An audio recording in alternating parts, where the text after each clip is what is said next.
Hi, this is Marty with Skincare Science, and welcome back to another video. In this video, I'm going to talk about microdermabrasion and some of the products that I would use if I were performing that service. So let's get started and talk about microdermabrasion for a second. All right. Microdermabrasion has a lot of similarities to dermaplaning. And we'll write them here. So there's one is mechanical. Is that right? I need to work on my spelling. Mechanical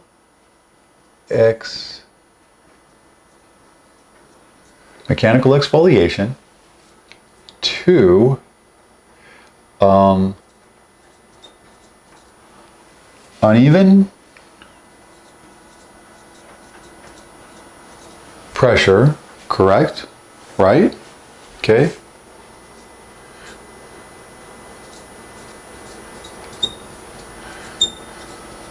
Cannot see at UM.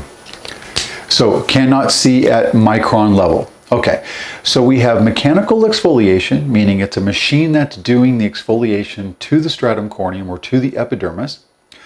You're applying that pressure so you can induce more depth of penetration or more assault on the epidermis by the pressure that you're exerting onto the skin. And then as a result of just the process of what it is, you cannot see exactly what you're doing. A lot of individuals say that it's more like sandblasting the skin. You've got diamond tip. You have where dermaplaning is different types of knives. Microdermabrasion is many different ways to reduce the thickness of the stratum corneum that is not related to a physical object that you hold in your hand like a knife. There is something else that's causing the exfoliation. Okay, let's say. Does that make sense? Okay, all right. Because there's so many different variations and all that, and we need to fine tune it. Okay. The following information is going to give you a very solid background on where my opinions come from and why I say what I say with regards to microdermabrasion and dermaplaning. Microdermabrasion and its varieties, i.e. current methods, wire brush, or sandpaper wrap cylinder, along with dermaplaning, are being used within professional aesthetics for stratum corneum epidermal exfoliation. My videos are based on this and not based on the depth truly needed to treat what was originally tested, practiced, and made famous by pioneering medical professionals within the field of dermatology, i.e. Dr. Abner Curtin, Surgical Planing of the Skin, Archives of Dermatology 68:389, 1953. These mechanical procedures were practiced and performed for the treatment of fine lines and wrinkles and not hyperpigmentation and or other skin-related concerns more appropriately treated with chemical acids or laser. The depth needed to treat these concerns is within the dermis, i.e. upper reticular dermis or deeper reticular dermis. Hyperpigmentation and hypopigmentation were often associated with these procedures, i.e. up to 50%, but was a welcomed risk due to the dramatic reduction in fine lines and wrinkles. Furthermore, if hyperpigmentation and or hypopigmentation did occur, there were other more appropriate treatments with far less risk of scarring or other complications that could be used.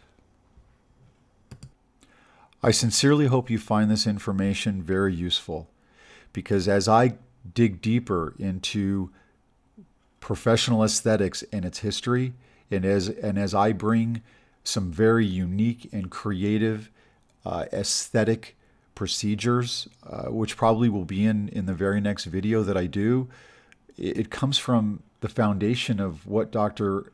Abner Curtin studied and what he pioneered. and we're talking back in the 1950s, if he found that almost half of his clients experienced hyperpigmentation after microdermabrasion, I'm sure that's high on one end, but maybe it's spot on the other. I can tell you that I see higher levels of hyperpigmentation related to microdermabrasion and other scraping or other mechanical exfoliation techniques than anything else. I hope this information again is helpful, and I look forward to bringing you more, and I look forward to, as always, opening the questions and debate. Thank you. It's really very simple. Okay, so I am going to tell you the protocol and what I would do for a microdermabrasion client, and I'm going to go ahead and write it right here. But I'm going to do it off camera and then turn the camera back on and let you see what I've done. Okay, so I'll go ahead and do that, and I'll be right back. Welcome back. And as you can see, I have put some interesting notes up. Okay. At first I had this written down here, but it disappeared from view. So we'll go ahead and leave it, but then we'll talk about this up here. What this diagram basically shows down here is treatment day, and then 7 days 7 days prior to treatment, and then 14 days after treatment. Okay. So to go back to what the concern of the question was, can you please tell me, or the skincare professional asked me, can you please tell me what you would do and why for a microdermabrasion client? You know, what would you do prior to, and what would you do after? So up top here, I've drawn the same diagram, but the dot represents treatment day, and then we have 7 days this way, and then 14 days this way. And the only thing I didn't write on here is this is assuming you know, let's do this here, right here, 4. Okay, if it's 1 or 2 and not 3 on the small scale. Okay, and if you don't know what the small scale is, I did a video on it. Then that'll help get up to speed on what that is on the small scale. Okay, prior to treatment day. Okay, so I'm treating this exactly like a chemical peel. And why am I doing that? Not exactly, but very, very close. Why am I doing that? The reason I am is because you're exfoliating. And this is not a video about my opinion of microdermabrasion. This is a video on my opinion as to how I would go about treating a Fitzpatrick 1 or 2, 7 days prior to microdermabrasion and 14 days after, and why. Okay, very simple. AM and PM, 7 days prior to, facial cleanser sensitive skin in the AM, and in the PM, facial cleanser sensitive skin.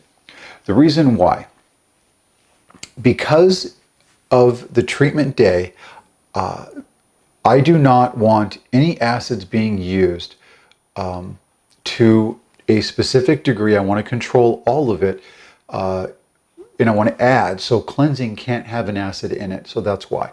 So facial cleanser sensitive skin is the only cleanser that doesn't have any acid in it. All right, that's for AM and PM. On the PM, I want to go ahead and I know what appointment day she is, right? Okay, so 7 days prior to, on that first day, and on the second day, I want her to cleanse her skin with facial cleanser sensitive skin, and then I want her to use AHA 8 over her whole face. Now, you could have you can choose AHA 10 resurfacing lotion, you can choose AHA 2 under eye cream, you can choose AHA 8 astringent, you can use BHA AHA clarifying astringent, and you can use AHA 15 refining gel. If you don't already know what I'm saying by all these ones with acid in it, is it's up to you to decide. Here's the goal. I want to be able to induce in the PM a significant amount of glycolic acid that is going to increase exfoliation over the next few days and then calm it. Okay, so yeah, see, there's a lot. Okay, all right. So let's go over this because this is important. All right. If you choose AHA 10 resurfacing lotion, it's the same as AHA 8. It is. If you're going to choose AHA 2 under eye cream, 2% glycolic acid, remember AHA 2 under eye cream, you can go ahead and use that for 1, 2, or 3 days because that's not a lot of units of acid. The most important thing that I'm trying to do is I'm trying to give her 5 days of no acid, nothing that's going to exfoliate whatsoever. Okay, but what I want to do is, and with any chemical peel treatment, you want to get their body, their face used to the use of glycolic acid, so that when it's time for the peel, you have it's a much better procedure, and because of that pre-procedure treatment, you have a very good idea of what's going to happen post. So I'm treating it the same because I want to know how sensitive her skin is as it relates to a topical product. You see, mechanically exfoliating the skin and chemically doing it, although different, can have the same outcome, which is sensitive red or other treatment issues. Okay, and we all know what I'm talking about because there can be a plethora of them. It's never set in stone. So AHA 8 is 8 units. You want to choose AHA 10 resurfacing lotion? That's fine. If I were going to use AHA 12 or AHA 15, I would probably only do the 1 day. And the reason why is because they're just very strong. They're both gels, very high concentration of glycolic acid, and also they're at a low pH. They're just strong. So I would probably only do 1 day. And again, could you do 2? You could. I don't know the client that we're going to be that you're talking about, and I've never met them, and I'm assuming you do. And I would never go with those 2 on any new client whatsoever. And I think it's really overkill.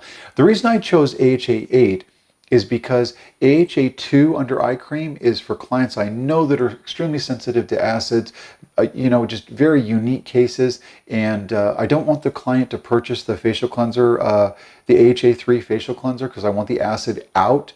So I went with the 8 on the AHA 8 astringent, because I know at a later time I can add that to the facial cleanser sensitive skin when I put them on a regenerating cycle with regards to either chemical peels or, in this case, microdermabrasion. I need to be able to add the exfoliator in and take it out at will. The next thing you're going to want to do is the Skin Renewal Serum or the Skin Renewal 10 Serum. Do you want hydroquinone or do you not want hydroquinone? At basically 2%. Skin Renewal Serum has an ingredient called Actiwhite, and that ingredient, proven in Asian skin, has acted very much like hydroquinone. Not exactly, and this is the easiest way to understand it. If I use hydroquinone, I can get a result in, example, 14 days. If I use Skin Renewal with Actiwhite in it, which has no hydroquinone in it, I can go ahead and get the results in 21 days. Okay. In this case, because we're dealing with a mechanical exfoliation like microdermabrasion, I'm going with Skin Renewal Serum because the Skin Renewal 10 serum has 10% glycolic acid. Remember when I talked about the line certain products have 2 ingredients and not just 1? Well, Skin Renewal 10 Serum is an industry standard 30-year, maybe even longer product. 10% glycolic acid and then your hydroquinone. Why the combination? The theory goes, and this has 20 plus years, I'm not kidding, that glycolic acid can actually help another ingredient penetrate deeper. And again, this goes back to the early beginnings of skincare. So I don't want that because I have the 8% glycolic acid. So I'm going to go with Skin Renewal. And what that's going to do is it's going to tone down the melanocyte cells. How Skin Renewal tones down or stops the action of the melanocyte cells from creating hyperpigmentation in a post-peel complication situation is for another video. It's not involved, but more involved than this discussion here. So trust me on this. You go with the Skin Renewal, not the one with the glycolic acid, because that would be 10 plus 8. That's 18 units. That's too much. Too much acid, close to the 7 to 14. Now, also, I'm only doing the AHA8 2 days on the first 2 days, leaving 5 days, and then the treatment day. You follow the math on that? So Skin Renewal, if it was the Skin Renewal 10, we would be continuing with glycolic acid. So that math would be 18, 18, and then 10, 10, 10. That's too much prior to the treatment day. So facial cleanser sensitive skin, AHA8 on the first and second day, on 7 days out, and then Skin Renewal nightly. Okay. All right. In the morning, I'm going to go with Hydrating Lotion after the facial cleanser sensitive skin. If you wanted to do anything else, hyaluronic acid, really the hydrating is whatever you so choose. If you have a favorite, recommend that. All right. So okay, that's treatment day, and let me just go over what we're doing here. We're cleansing the skin, no acids, hydrating the skin. Pick your favorite lotion or cream or serum for hydration in the morning. Facial cleanser sensitive skin in the PM. We're going to go ahead and exfoliate on the 2 days, 7 days out, the first 2 days of the 7 days prior to treatment, and then we're going to go ahead and calm the melanocyte cells with Skin Renewal serum. Treatment day, and then we're going to talk about the 14 days afterward. So we have facial cleanser sensitive skin. The product I would choose is the ceramide over the hydrating lotion on the post-procedure protocol for the 14 days afterward. Facial cleanser sensitive skin and Skin Renewal are a duplicate of the 7 days before the treatment. The AHA is a product that's not being used any longer. You need to have client control, because if that client uses that AHA8 more than instructed and afterward, you could potentially have a problem. While I'm on it, where do I get the 2 days prior to the 7? Just experience. I'm cautious. Could I go 2, 3, 4, all the way up until? Absolutely. But I'm always more on the cautious side. Okay? Always. I can always do more exfoliation to the client. All right. Anti-aging regenerating cream and healing facial mask. Anti-aging regenerating cream. Most of the ingredients within that product are separate, meaning within the line. But anti-aging regenerating cream has them at less percentages, but they're all collected together. So an individual that doesn't want either a lot of protocol steps, or is on a budget, or is new to you, or is new to the line, you don't want to inundate them with a lot of expense to get into the line. That's not really what skincare science is about. That's not what I'm about.